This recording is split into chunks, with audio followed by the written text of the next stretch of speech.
Hello minasang, ohayo! Welcome to my YouTube channel. So today's vlog, ituturo ko sa inyo yung naging experience ko kung paano ko pinarases yung lump sum na 20% ng friend ko. So, kung para dun sa mga nakakuha na ng 80% lump sum niya and willing or gustong makuha yung remaining 20% lump sum niya, para sa inyo itong video na to. Okay, so una-una, kailangan magkaroon kayo ng representative. Yung representative nyo, kailangan nandito siya, resident siya ng Japan. Kasi sila yung mag-aasikaso ng refund nyo on your behalf. So, kailangan lang is isubmit yung mga required documents. So, unang-una, para sa taxpayer, makaka-receive kayo ng ganitong form. Kung color to color blue, yun yung original, kailangan yung padala dito. So, dito nakalagay yung name ng taxpayer, kung magkano yung na-receive niya, magkano yung binayad sa linkin niya. So, bali guys, ito yung unang-unang requirement. So, original lang kailangan i-pass dito. And then, number 2, you have to download. Ito, downloadable naman to guys sa online. Nakalagay dito is declaration, naming a person. So, kailangan nyo i-fill up dito para ilagay nyo yung name ng taxpayer, kung sino yung representative nyo. So, ito yung number 2 na requirement. And then, yung number 3 is kailangan ng copy ng residence card ng taxpayer. So, again, photocopy lang, daijoubu. So, yung tatlong yung pinaka-importante na required documents. So, you have to send it dito sa Japan. And then, dun sa representative nyo, kailangan lang nilang magpakita or mag-submit ng copy or ipakita yung mismong identification nila like residence card or yung kanilang driver's license. Okay? And also, yung KOZA. Kasi kailangan yung KOZA kasi is within Japan. Yung ginko mo. So, yun lang yung pinaka-main requirements. Okay? So, once you have the required documents, kailangan yung magpayuyaku kung saan Zeimusho kayo pupunta. Now, kailangan i-consider nyo is yung kung saan last na nakatira yung taxpayer. For example, Saitama. So, sa Niza Saitama, yung pinakamalapit is yung Asaka, Zeimusho. So, tatawag ka doon, kailangan magpa-set ng appointment mo. So, medyo jikan kakaro siya matagal. Almost on my end, nung nag-process ako nung sa 20% lump sum, nagpaya ako 2 months yung inabot bago ako nabigyan ng appointment. Okay, so yun yung kailangan yung unang gawin. Kasi nga jikan kakaro yung pagpapaya ko. Okay guys, so once na okay na yung mga required documents nyo, okay na yung yoyaku nyo, so kailangan nyo lang pumunta sa Zeimusho. Tapos, hindi naman ganun katagal, so mga siguro 15 to 20 minutes na ako nag-intay doon. Tapos may finilapan lang ako na form doon, sinulat ko lang yung name ng taxpayer, name and address, tapos yung name ko din, and then yung address and phone number ko. And then, i-prepare sila sa inyong document like this.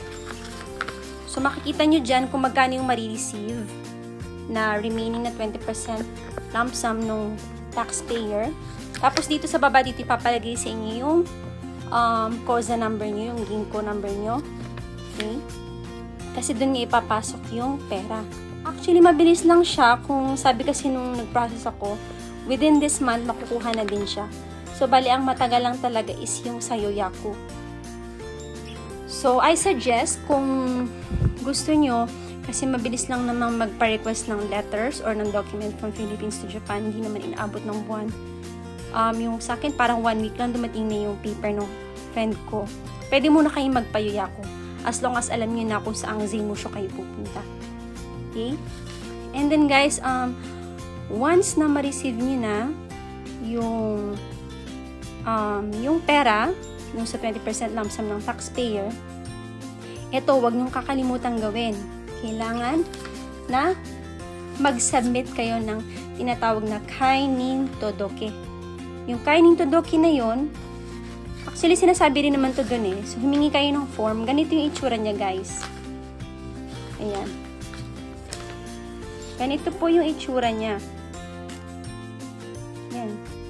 Diyan nyo ilalagay sa taas yung name and address ng friend nyo or ng taxpayer. Tapos sa gitna yung name nyo, no representative.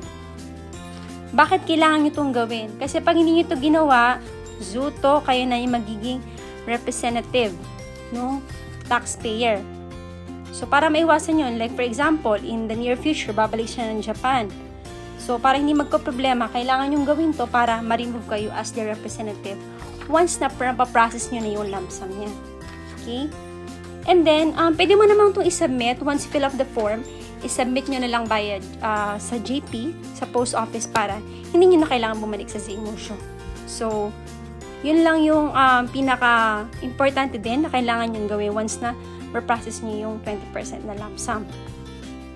And then, additional information pala. So, sabi sa akin kasi doon nung Shokuin doon sa ZMotion, if, for example, this year, so, October na ngayon, October 2023. So, if this year, for instance, na nakabalik ulit yung taxpayer sa Japan, for example, December, bumalik yung taxpayer. So, ang mangyayari niyan, yung natanggap niya na 20% na lump sum yung remaining, for example, Jumangura yun, kailangan niyang ibalik ulit dun sa ZMotion na pinag-process niya. So, para ang scenario is ganito. Na-receive mo na yung pera sa 20% lump sum mo. Pag bumalik ka ng Japan within this year, ibabalik mo ulit dun sa ZMotion. Tapos, may gagawin ko ulit na process, yung parang ikakutation ko kung ulit siya, para maibalik ulit siya sa'yo.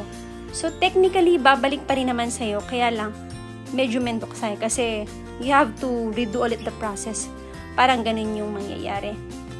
Okay, pero for example, next year na siya babalik, wala na yun. Wala na siyang kailangan gawin. Okay na yun. Yung ngayong taon lang talaga yung magiging problema. So, kasi kung kailangan mo pa ulit ibalik, medyo mendoksay na. Pero anyway, babalik pa rin naman sa'yo yung pera, diba? So, yun lang guys, yung naging experience ko and yung mga naging tanong ko dun sa pag-process lump sum 20% na sa friend ko. So, kung gusto nyo parang hindi na kayo mag-process or magbayad sa mga agencies or whatnot, pwede kayong mag-request na lang sa kaibigan nyo o kakilala nyo na nandito sa Japan para to process the 20% remaining ng lump sum nyo on your behalf. So, yun lang. Sana nakatulong tong vlog na to sa inyo, guys. And please, subscribe to my channel para makapag-upload pa ako ng maraming katulad nitong video na ganito and vlog, okay? Thank you so much!